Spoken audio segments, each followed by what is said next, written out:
Start करते हैं अपना नेक्स्ट न्यूमेरिकल, जो कि हमारा न्यूमेरिकल नंबर 6 है। Find the electric field strength required to hold a suspended particle of a mass 1 × 10⁻⁻6 kilogram and charge of 1 microcoulomb between two plates 10 centimetre apart. क्या आपने electric field strength को find out करना है कि अगर उसका मास हमारे पास इतना हो, चार्ज इतना हो उन दोनों प्लेट्स के दरमियान और डिस्टेंस हमारे पास इतना हो। ठीक है जी, तो आए इसको हम पुट इन करते हैं। मास की वैल्यू है मेरे पास 1 × 10⁻⁻6 किलोग्राम्स। चार्ज है मेरे पास 1 माइक्रोकूलम। 1 माइक्रोकूलम को मैं 1 × 10⁻⁻6 कूलम भी लिख सकता हूँ।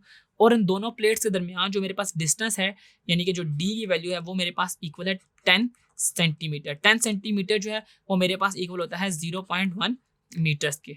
ठीक है, तो हमारे पास ये तीन चीज़ें गिवन है, एम, क्यू और डी। आपने इसमें ई की वैल्यू को फाइंड आउट करना है, यानी कि आपने इलेक्ट्रिक फील्ड को यानी कि इलेक्ट्रिक फील्ड स्ट्रेंथ को फाइंड आउट करना है। आप से वो ये कह रहा है कि हमने उस पार्टिकल को सस्पेंड करवाना है इलेक्ट्रिक फील्ड स्ट्रेंथ के जरिए, यानी कि हम इसमें, मैंने जो आपको मिलिकन ऑयल ड्रॉपलेट मेथड पढ़ाया था तो उसमें मैंने आपको बताया था कि हम एफ ई और एफ जी को आपस में एक दूसरे के बराबर कर रहे होंगे। यानी कि जो मेरे पास इसमें फार्मूला लग रहा होगा वो ये है कि एफ ई जो है वो एफ जी के बराबर हो जाएगा। जो इलेक्ट्रिक फोर्स है वो मेरे पास उसकी ग्रेविटेशनल फोर्स के इक्वल होगी। तो आए इनकी वैल्यूज को हम पुट इन करते हैं। एफ ई जो है वो मेरे पास इक्वल है क्यू × ई के, जबकि एफ जी जो है वो मेरे पास इक्वल है एम × जी के। तो अगर मैं यहाँ से ई को फाइंड आउट करना चाहूँ तो क्यू जो मेरे पास लेफ्ट साइड पे मल्टीप्लाई हो रहा है वो राइट साइड पे आके डिवाइड हो जाएगा, यानी कि E is equal to m g divide by Q.